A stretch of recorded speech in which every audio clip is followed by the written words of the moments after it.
Timothy chapter 4. So go to 2 Timothy chapter 4, and today I want to just simply speak to you about how you can faith it until you make it.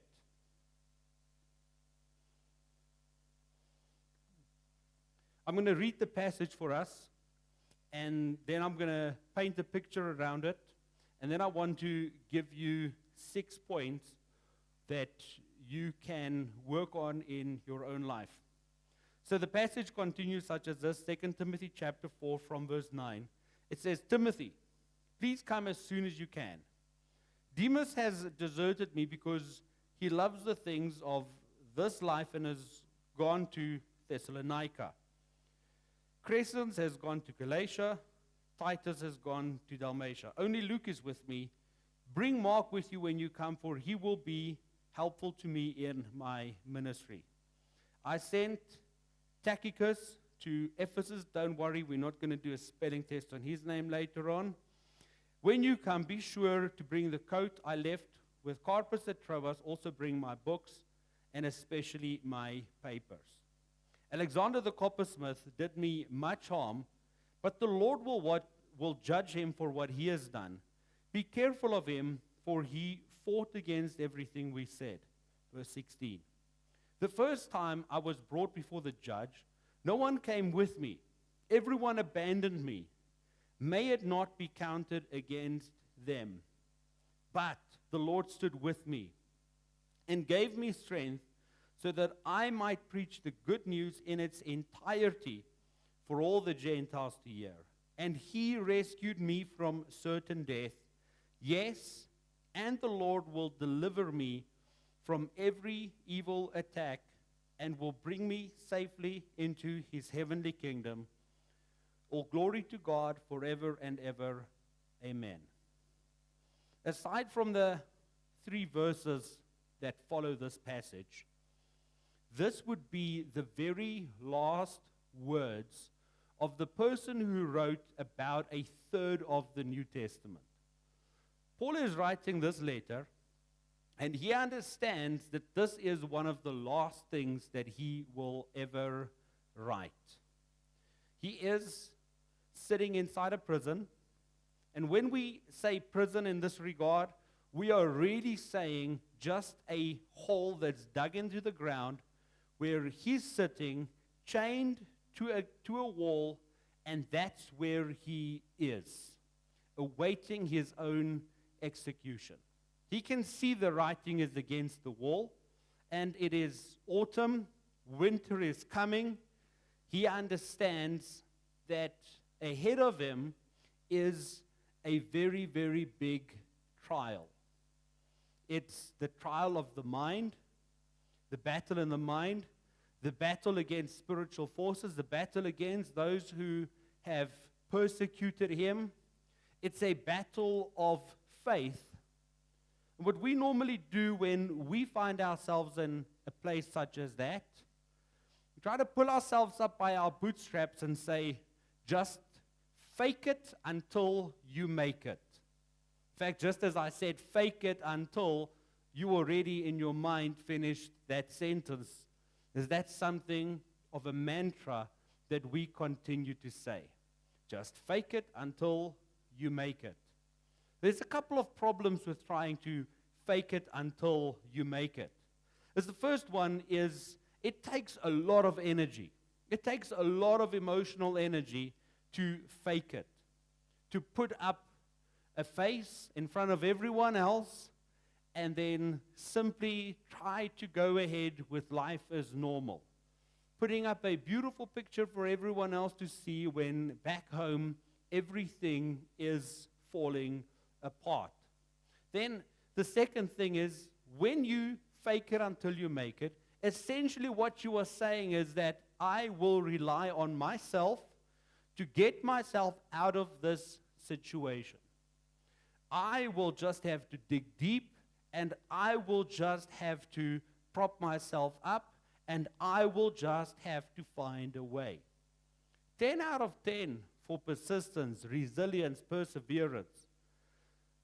But our God is the God who says, you don't have to. I've already done. So when you say, I will fake it until I make it, you say, Lord, I don't need you to intervene. I will try to sort this out myself. Then the third problem with trying to fake it until you make it is you are just simply not authentic. Most people walk around with some kind of a mask. And only behind the doors will they break down. How many times do I hear people say to me, no, I've never cried in front of the kids about the loss of their father because I have to be strong for them. I'll cry behind closed doors. Putting up an image that is not a true reflection of what's going on. And if we read the scriptures and if you look at the Psalms, you can see how vulnerable Scripture invites us to be.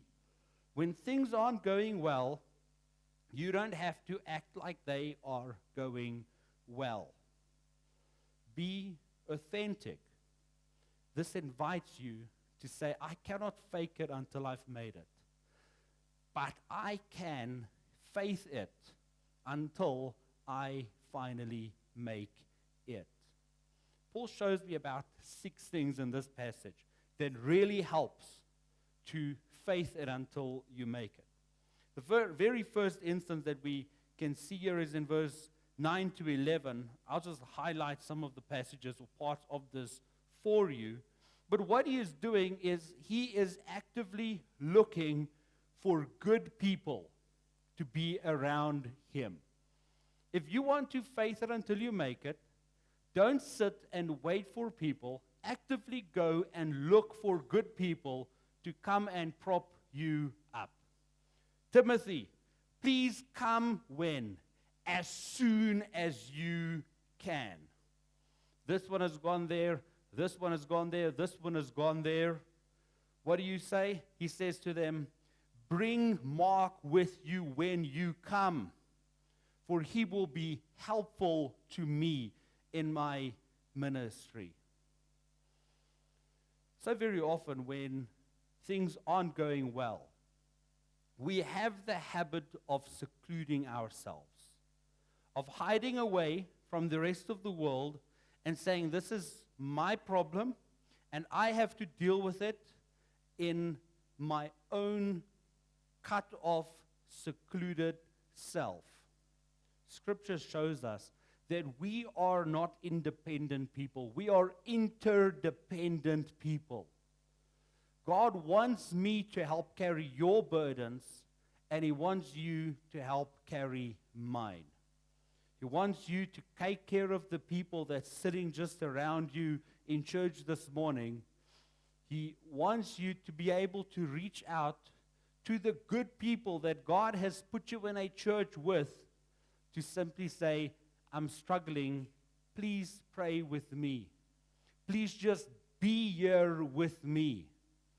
And very, very often, all you need is you don't need the wisdom, advice from others. You just simply need them to be there. Just that simple knowledge. Doesn't that just begin to prop you up, knowing that you're not alone? Then the second thing that I notice in this passage is if you're going to faith it until you make it, don't self-sabotage. Don't shoot yourself in the foot.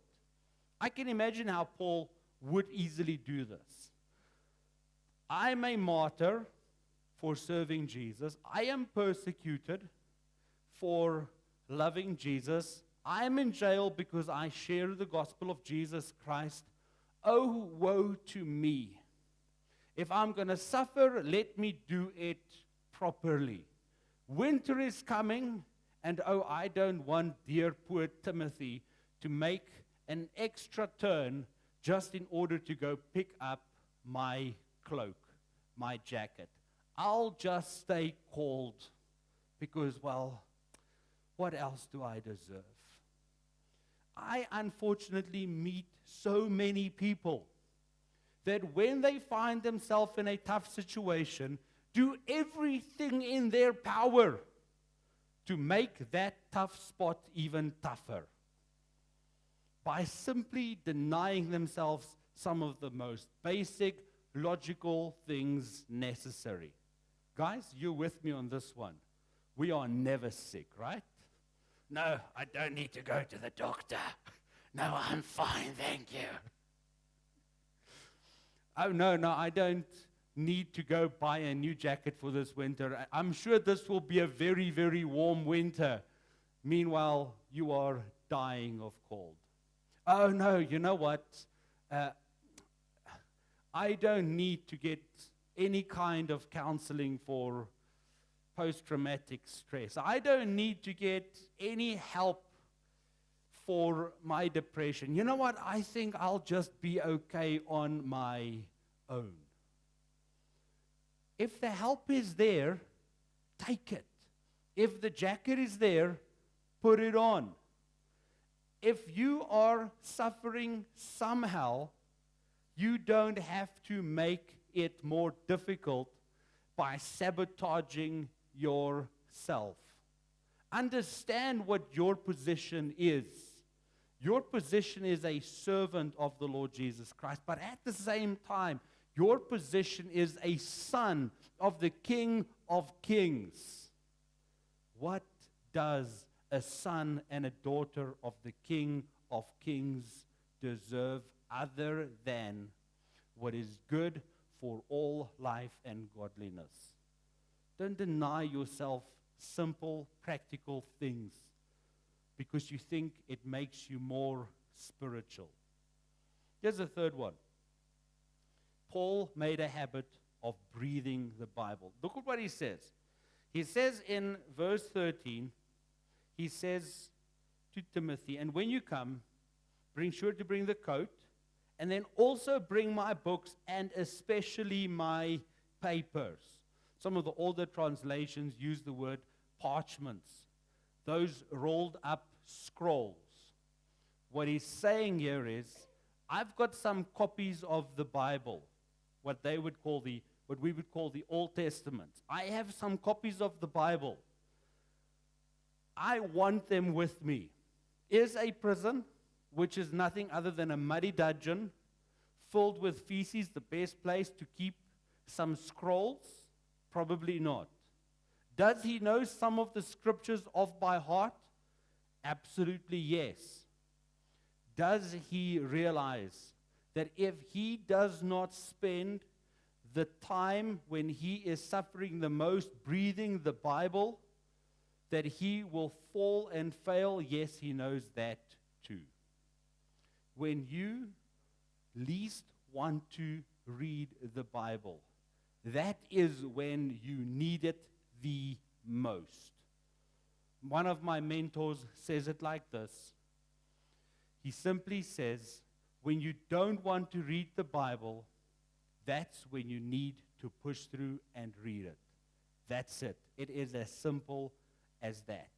There's ample research to prove and back this up, that studying the Word of God leaves people who have been depressed delighted, who leaves people who does not have hope to actually have hope.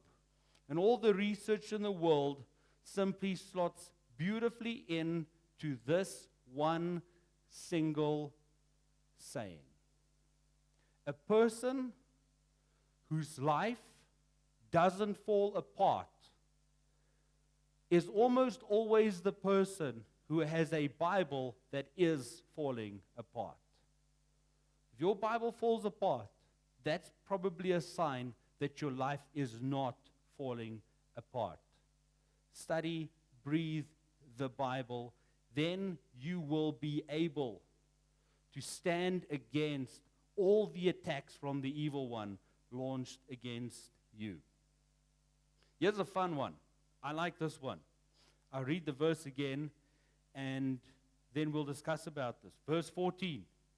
Alexander the coppersmith did me much harm, but the Lord will judge him for what he has done. Simply this. If you want to faith it until you make it, pass on the problematic people. Do you have problematic people in your life? Probably more than you want. Are you seeing their face in your mind right now? Yes, you are. You know exactly who those problematic people are, and you know exactly why they are problematic right now. All you do with them is you pass them on to God. He could have used this piece of paper writing to Timothy to lay out his case against Alexander the coppersmith.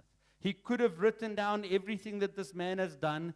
He could have written what legal defense he has as a Roman citizen. He could have said how the church ought to pray against this man, how we can sabotage his business, the whole lot.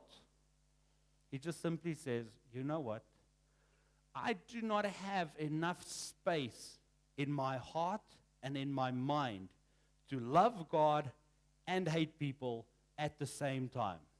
I've got to choose what I'm going to do with the space in my mind and in my heart. Will I love people, or will I hate people, or will I use the space in my heart and mind to love God? You've only got enough space for either one of those. He decided that he is rather going to love God than hate people. And the wonderful thing about this is he can pass him on to God. And this is what the Word of God says about vengeance. He says this, dear friends, in Romans chapter 12, verse 19, never take revenge. Leave that to the righteous anger of God. For the scriptures say, I will take revenge. I will pay them back, says the Lord. What I gather from that scripture is simply this. If you are going to try to avenge yourself, if you are trying to get back at the people that have hurt you yourself, you will never ever be able to do as good a job as God will do. So you can do an insufficient job and still sit with the same problem, or you can pass those people along to God and say, God is going to do a much, much better job of taking vengeance on the people who have harmed his child. I'd rather let him do a better job in his time and in his way. I thought about it like this. One time I was really, really angry with someone, and the Word of God just directed me to Psalm 73. I opened it there, and I started reading. And David's got the same problem that you and I have when we encounter this. He says, look at all these people. Look at how good their lives are. Look at how carefree they look in all their ungodliness. And look how much they prosper from the pain that they have caused us. And then David writes in that psalm and he says, that's what I thought until I went into the presence of the Most High. Then I saw their future. Surely you have put them on a very slippery slope. Their fall is imminent. All you need to do is say, Lord, take your time and let me have peace on my own. Then he continues to talk about people that should have been there for him. This is an ungodly believer or ungodly person, an unbeliever, but then he looks at people who are Christians, people who are in the church that he's attending, people who he has ministered to, led to the Lord, baptized, prayed for, the whole lot. In verse 16, he says, the first time I was brought before the judge, no one came with me. Everyone abandoned me. What does he say? May it not be counted against them. Number 5, if you are going to faith it until you make it, forgive other people. May it not be counted against them. They were my Christian brothers. I stood in the dark on my own while the sentence is pronounced that you will be executed. And there was not one single person who were willing to identify themselves with me at that point in time. I don't know if you know church people, but if this happens to church people, they normally just leave the church. I was all alone at my darkest moment, and therefore, I'm just going. This is what the Word of God says. Instead of forging a rivalry with the people of God that have wronged you, simply put your hands up and say, as the Lord has forgiven me, so I will forgive you. And you ask yourself, how has the Lord forgiven you? Simple. Unconditionally and without you deserving it. So I will forgive the people of God who's wronged me unconditionally, and I will forgive them even when they don't deserve it. We are actually at the end now. This is the very last one, and then I'll recap them just briefly for us. And this is simple. When you're in a tough spot and you need to faith it until you make it, don't look down, just look up. Verse 18. Yes, the Lord will deliver me from every attack and will bring me safely into his heavenly kingdom. All glory to God forever and ever. Amen. All that he's saying is simply this. I've got days left to live. Just the verses ahead of this, he says, I've run the race. I've completed the race. What is lying ahead for me is simply this: to receive the crown of righteousness, which everyone who has faith in the Lord Jesus Christ will receive.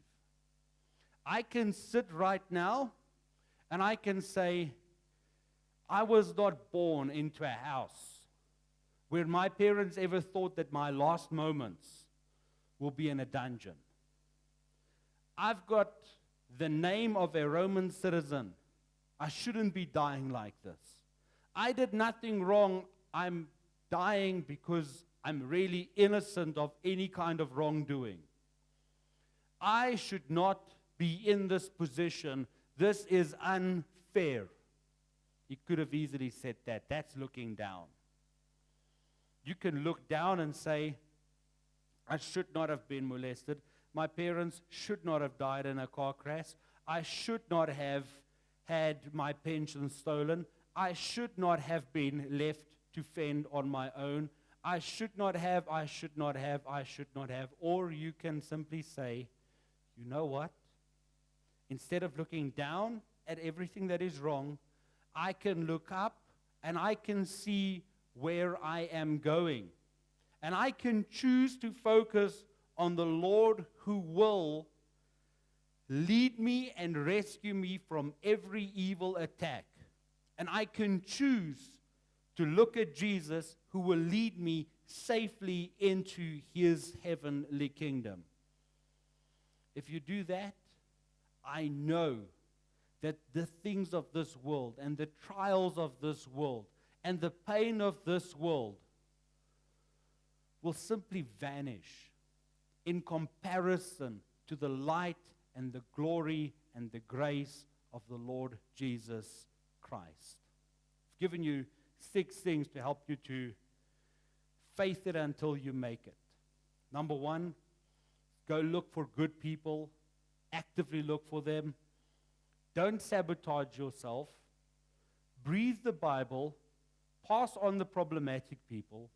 Forgive easily. And look forward. Don't look down. I want you to take one of those that resonate with you this morning, that you say, that's an area that I've been neglecting. Maybe it's in terms of reaching out to people. Then do this one thing for me today.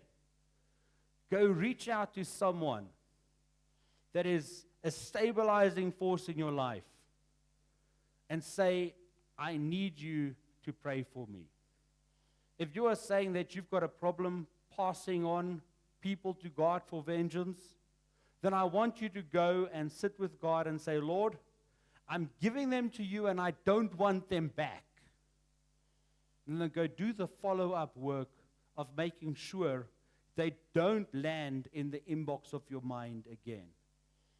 If you're struggling to look down, then go take a page and write down everything that God has done for you. And tip the scales from looking down to looking forward. Whatever that one thing is that you feel convicted about today, go take action and focus on that one thing.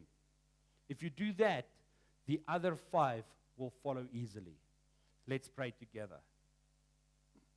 Thank you, Lord, for such wonderful guidelines in your word from people who have fought the good fight, who have run the race, who finished this race, and who has ended up absolutely serving you into eternity.